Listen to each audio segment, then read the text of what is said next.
I was going to say something here like, well, you can't fit these kayaks in my little van, but it turns out you can't really fit them in the Sprinter either.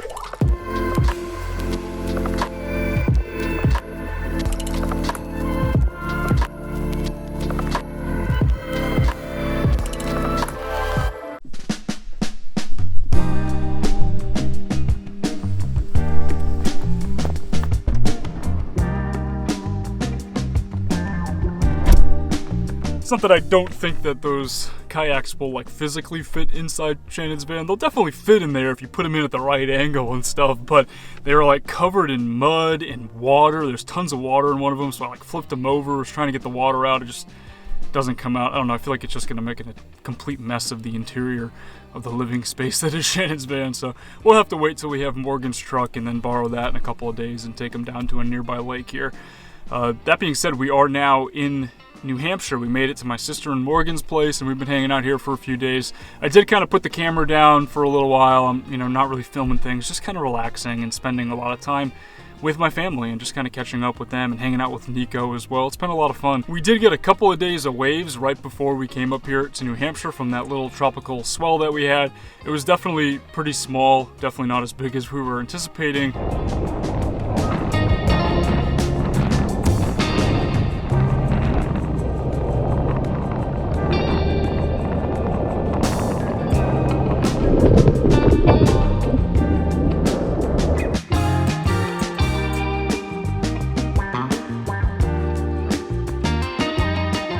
I gotta say, this inflatable board has got to be the best purchase I've made all year. It really makes these tiny days a lot more fun. The thing is like super awkward and kind of like a weird board to ride, but at the same time, it makes it so that it's like pretty fun. Like little tiny days like that, where you don't really have waves, where I would have never been able to paddle out in the past because my board is just a short board. It makes it so that I can actually surf those days, and I've definitely enjoyed it so far. I'm looking forward to getting a few more days like that this summer.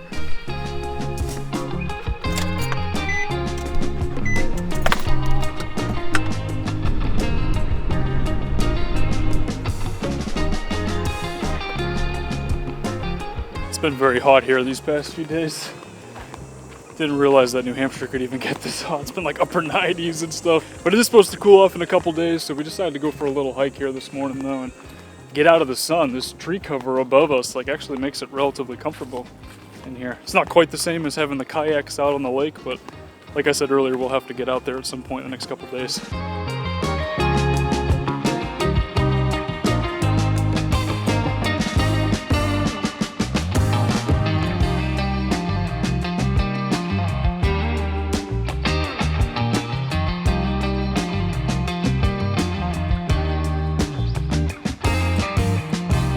It is very buggy on this trail. I just got one in my eye and in my nose. They're just everywhere, and I feel like New Hampshire is just very buggy in general, like a lot more than I had expected. Last night I was out at my sister's place, like at night, taking pictures of the night sky, and I was getting eaten alive. Like I've never seen that many bugs before. Like they're all over like her windows and stuff, like flying into the house constantly.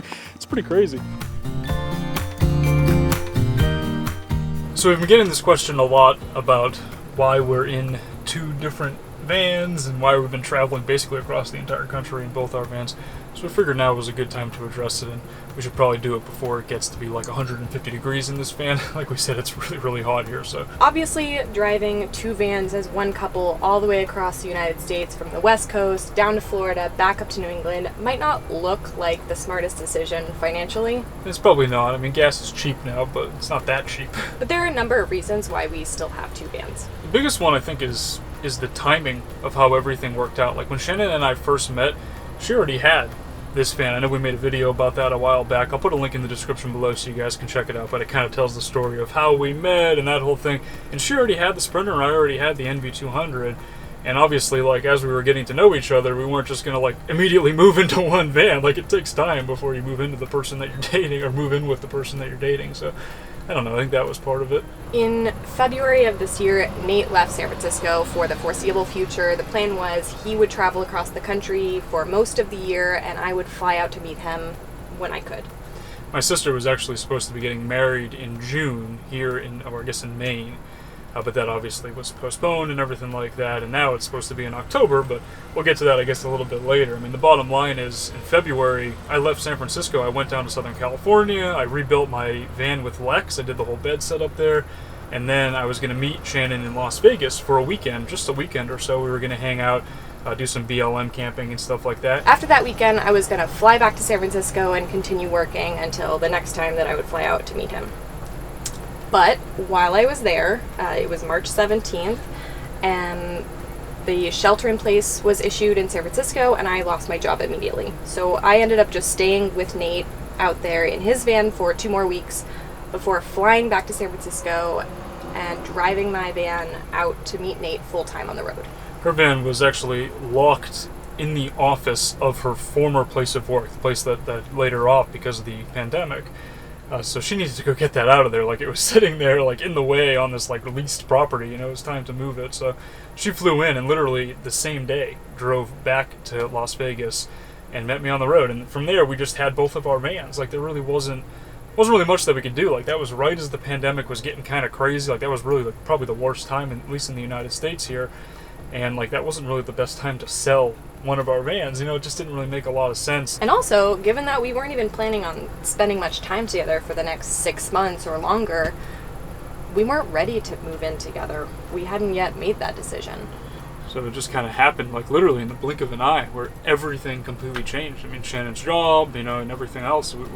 I was planning to go back to California at that point to try to surf, and then, like, I haven't been back to California since. I might not go back again for another year. Who knows at this point? So, you know, just a lot of really fast changes, and then also the economic uncertainty that came with the pandemic and still exists because of the pandemic even today. You know, that's another issue, which makes it so that, you know, we're not 100% sure what exactly we're going to do moving forward. But at this point, we have both of our vans, and there really wasn't a place where I could leave my van. When we decided to go to Florida to surprise my parents and my dad for Father's Day, like, we weren't just going to leave one van in the middle of the desert. We were camping out in Arizona. And it didn't make sense for us to backtrack all the way from Utah to my mom's house in San Francisco with both vans and then take the other van all the way back across the country. Yeah, just to leave one there. And then, you know, either my van or Shannon's van would just be sitting there on the street in San Francisco, which is not easy to do, parking there. We didn't really have too many other places to leave the vans, you know? So it just, at the time, the only option was to take both of them here. And I think it's actually worked out really well that we've had both vans. You know, we both have our own homes, our own stuff, our own space to be while we're both working.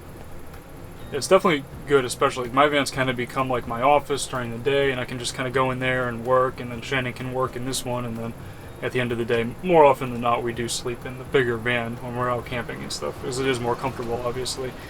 And that being said, you know, I think we're ready to move into a single van at some point. That's definitely going to happen here. And having both vans over the last 5 months or so has allowed us to kind of realize what the other person's priorities are and kind of make a plan and actually make the decision to move in together.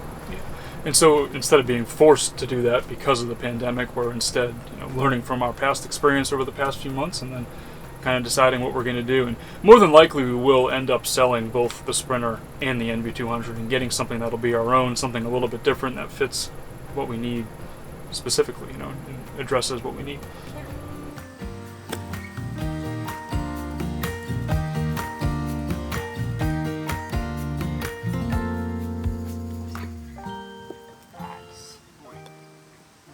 They've got him trained well here.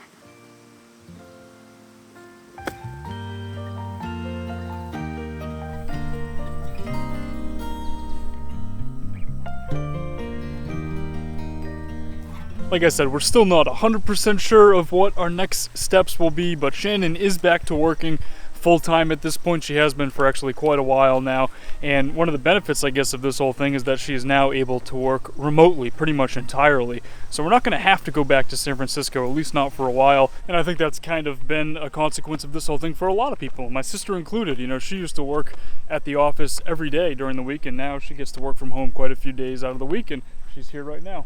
maybe looking at us down from that window right there, getting some work done. So, you know, that is, like I said, kind of a benefit, and that's going to impact, obviously, how we make our decisions moving forward. Like Shannon said, we were not really planning to be on the road together at this point. You know, we were hoping to at some point in the future, but it just arrived a lot sooner than we thought because of the whole pandemic and everything like that. So we're figuring it all out still, guys, and we will keep you all posted, obviously, as we make our decisions moving forward. Thanks for watching, and I'll talk to y'all in the next one.